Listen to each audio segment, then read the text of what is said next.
मित्रों, हम हाजीपुर में एक ऐसे शख्सियत के साथ बैठे हैं जिनसे आपको अभी रूबरू कराएंगे।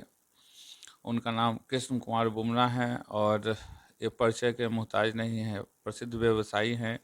और इस हाजीपुर का नाम अगर शुरुआती दिनों में, आज़ादी के दिनों में अगर जाना जाता था तो इसी बुमरा परिवार के नाम से जाना जाता था। तो आप को उनसे रूबरू कराते हैं और बात कराते हैं कि आज़ादी के दिनों से तब और अब के हाजीपुर में कितना अंतर। सर नमस्कार। नमस्कार। सर बता रहे थे कि हाजीपुर जो आज़ादी के दिनों में हाजीपुर की जो स्थितियां थी, परिस्थितियां थी, या यहाँ के जो व्यक्ति हुआ करते थे, यहाँ का जो परिवेश हुआ करता था, तब और अभी में आपको क्या अंतर दिखाई दे रहा है? बहुत अंतर है। अंतर ये है कि पहले के जो अंग्रेज़ों के समय भी जो ऑफिसर थे वो बहुत ठीक थे और काम लोगों का ऐसे ही बिना कोई लेन देन के करते थे। और आज़ादी के बाद जो ऑफिसर आए वो सब बिना काम पैसे के कोई काम ही नहीं करते। तो ये एक बहुत बड़ी सुविधा हम लोग को थी। और अंग्रेज़ों के समय में जो तरक्की हुई यहाँ की, वो तरक्की अब बाधित हो गई, तरक्की हो ही नहीं रही है। यही सब जन लोग आपस में झगड़ा और विवाद में पड़े हुए हैं और काम आगे बढ़ ही नहीं रहा है। सब पार्टियों का, लगभग रूलिंग पार्टियों का की हालत लगभग ऐसी ही है। सर एक जानकारी हम लोग लेना चाहते हैं। 1947 का आपका जन्म है और जन्म के साथ ही आप जब होश संभाले और इस वैशाली जिला को देखें तो 1972 के बाद जिला बना। तो जिला बनने से पहले हाजीपुर की क्या स्थिति थी? जिला बनने से पहले काम चलाऊ स्थिति में ठीक थी स्थिति, मगर जिला बनने के बाद जितना प्रशासन हम लोग के नज़दीक रहा उतना ही कामकाज में कठिनाई होने लगी। और कठिनाई नहीं होती थी, जो पदाधिकारीगण थे वो बिना पैसा लिए कोई काम ही नहीं करते थे। वैशाली जिले के जिला बनने से पहले यह हाजीपुर जो शहर था वो अनुमंडल था और जिला के रूप में मुजफ्फरपुर जाना जाता था। तो जब हाजीपुर अनुमंडल था उन दिनों यहाँ पे कौन कौन से ऐसे समाज सेवी थे, कौन कौन से ऐसे व्यक्तित्व थे जो हाजीपुर के विकास में अपना महत्वपूर्ण योगदान दिया? उसमें सबसे पहले मैं नाम लूँगा तेज प्रताप चौहान जी का। वो एक अनुभवी एक है, वो पत्रकार भी थे और हाजीपुर के विकास के लिए जो संभव होता था उस तरह का वो कार्यक्रम रखते थे। और भी उस समय बहुत से लोग थे, अब कौन कौन थे पूरा मुझे याद भी नहीं आ रहा है, मगर थे काफ़ी लोग उस समय। पॉलिटिकल कोई ऐसी छवि जो उस समय ज़्यादा समर्पित रहे हों हाजीपुर के लिए?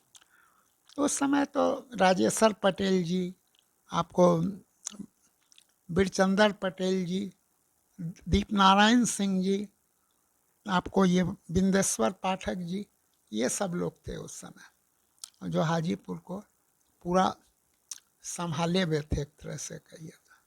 सर वो जब जिला बना तो जिला बनने में किन किन लोगों ने अपना प्रयास किया कि जिला बन जाए और ये वैशाली जिला हो जाए? ऐसा कोई प्रयास किसी ने नहीं किया। बिहार सरकार ने ही यहाँ की 10-12 पुराने सब डिवीज़न को जिला बना दिया एक साथ, एट ए लॉट। उसमें वैशाली भी था, आपको सीतामढ़ी भी था, समस्तीपुर भी था, मधुबनी भी था, आपको गोपालगंज, सिवान और सारण भी था।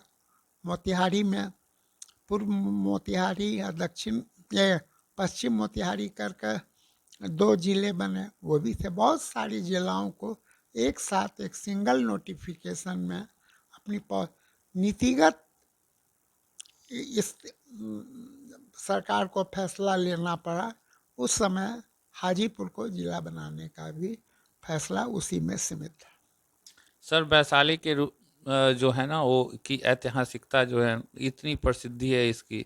लोग कहते हैं कि लोकतंत्र की प्रथम धरती वैशाली रही है, भगवान बुद्ध की कर्मभूमि वैशाली रही है, भगवान महावीर की जन्मस्थली वैशाली रही है।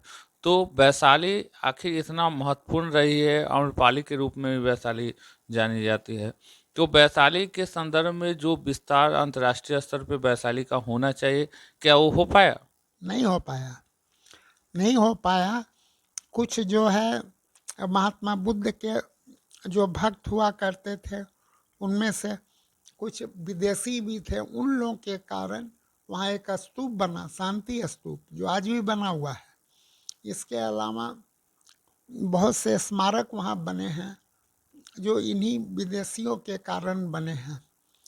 और जहाँ तक आम्रपाली का सवाल है, वो लिच्छियों के समय में वो राज नर्तकी थी और उसी तरह से वो उसका कार्य होता था। और उसी समय अजात शत्रु ने भी आकर यहाँ अटैक करने का कोशिश किया, मगर उसे बहुत सफलता नहीं मिली। भगवान महावीर की जन्मस्थली मानी जाती है, जैन धर्म के वे प्रवर्तक के रूप में, भगवान के रूप में जाने जाते हैं। लेकिन हमारी जो संस्कृति रही है, वैशाली संस्कृति रही है, उसमें जैन, बौद्ध, क्रिश्चियन, हिंदू, मुस्लिम सारे समुदायों का एक मिलन जैसा यहाँ रहा है, हमेशा सद्भाव बना रहता है। इस पे क्या कहेंगे आप?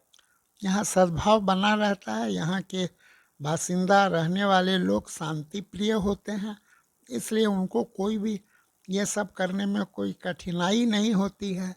और महावीर के जन्म स्थान के साथ साथ जैन धर्म में दो प्रकार के विचारक आ गए, एक श्वेतांबर धारी आए और एक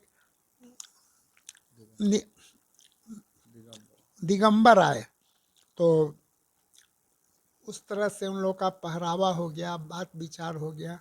और शांति प्रसाद जैन एक ऐसे व्यक्तित्व हैं अभी भी जो यहाँ के विकास के लिए कुछ न कुछ वो करते हैं। वो दिगंबर नहीं थे, वह श्वेतांबरी थे। हैं। सर, एक चीज़ के लिए और, ये हाजीपुर जो वैशाली जिला का मुख्यालय हाजीपुर है, वो जाना जाता है।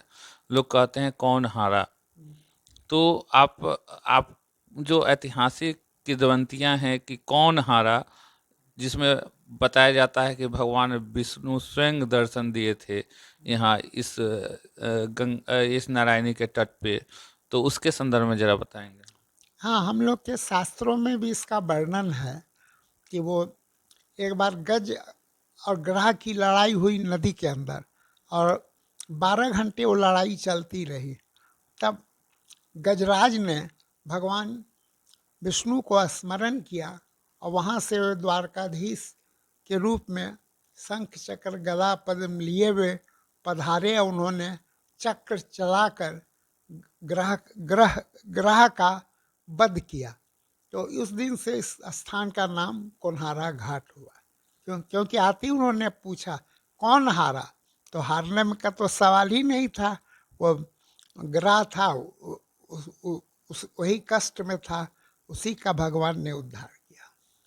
सर, एक बात और भी है, जैसे बहुत सारे लोग इस बात को नकारते भी हैं, लेकिन कुछ लोग उसको स्वीकारते भी हैं कि भगवान विष्णु कई रूपों में कई बार इस धरती पर, मतलब हाजीपुर के इस धरती पर आए। जैसे भगवान राम के रूप में भी उनका चरण यहाँ पर आया, जो आज भी है, रामचौरा मंदिर भी है। तो वो उसके बारे में क्या? विश्वामित्र के साथ भगवान जा रहे थे जनकपुर, तो इसीलिए उन्होंने इस नारायणी के किनारे नदी पार किया, और नदी पार करके अपना अपना उसको क्या कहें, नाव से, और उसके बाद उन्होंने अपने बाल को कटवाया यहीं, उसीलिए उसका नाम रामभद्र पड़ा।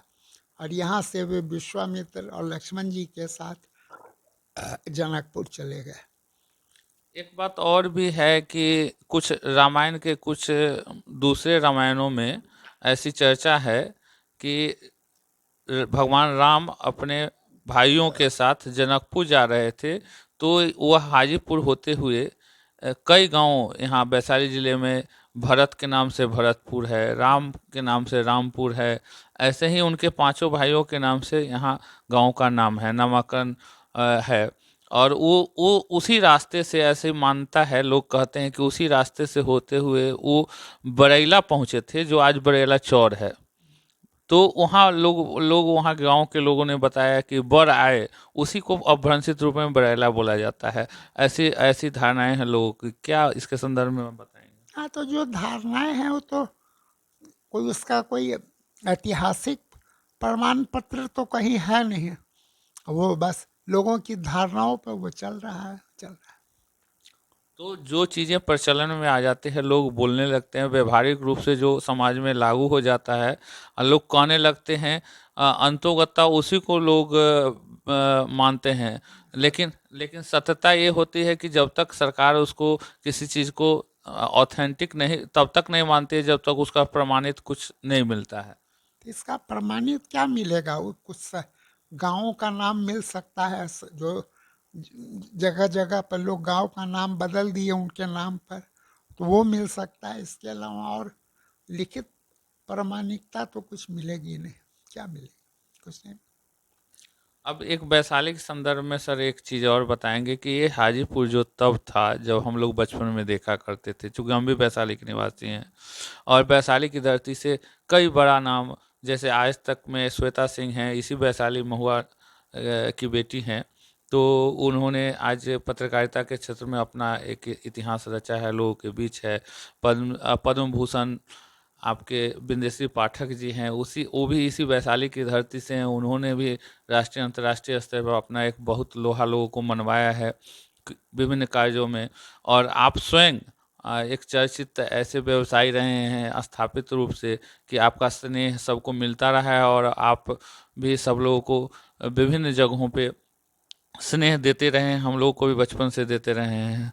तो उन पीढ़ियों को, जो आने वाली पीढ़ी है, उनको आप क्या संदेश देना चाहेंगे आगे के लिए, भविष्य के लिए? एक मैं चीज़ बतलाना चाहूँगा कि हाजीपुर में डॉक्टर जगदीश चंद्र माथुर एसडीओ हुआ करते थे, और वो साथ साथ वो इतिहास के भी विद्वान थे। उनके मन में एक दिन वो गए वैशाली घूमने, तो उनके मन में एक आशा जगी कि इसको फंडिंग कुछ हो जाए तो इसको एक ऊंचा स्थान मिल जाएगा। तो उन्होंने जगदीश चंद्र माथुर ने, मेरे एक चाचा थे उस समय, श्री रामस्वरूप प्रसाद बुबना, उनको उन्होंने, उनके साथ कुछ नज़दीकी थी, मित्रता थी। तो उन्होंने कहा कि कुछ तुम हमको सहयोग करो, हम वैशाली का नाम काफ़ी ऊपर कर देंगे। तो उसके बाद उन्होंने कुछ वित्तीय सहायता मेरे चाचा श्री रामस्वरूप प्रसाद बुबना जी से प्राप्त किया, और उन्होंने भरसक प्रयास किया कि वैशाली का उद्धार हो, वैशाली का नाम हो, इन्हीं सब शब्दों के साथ। तो सर अब तो हमारी जो नई पीढ़ियां हैं, वो जो थोड़ा सा भी डेवलप होता है, वो अपनी धरती को छोड़ के कहीं अलग चले जाते हैं। ऐसा मानना है, ऐसा समझना है कि जो थोड़ा सा भी विकसित होते हैं, किसी योग्य होते हैं, वो इस वैशाली की धरती को छोड़ के वो कहीं बाहर पलायन कर जाते हैं। उनके संदर्भ में क्या कहेंगे आप? ऐसा हो रहा है, परिस्थिति वश हो रहा है।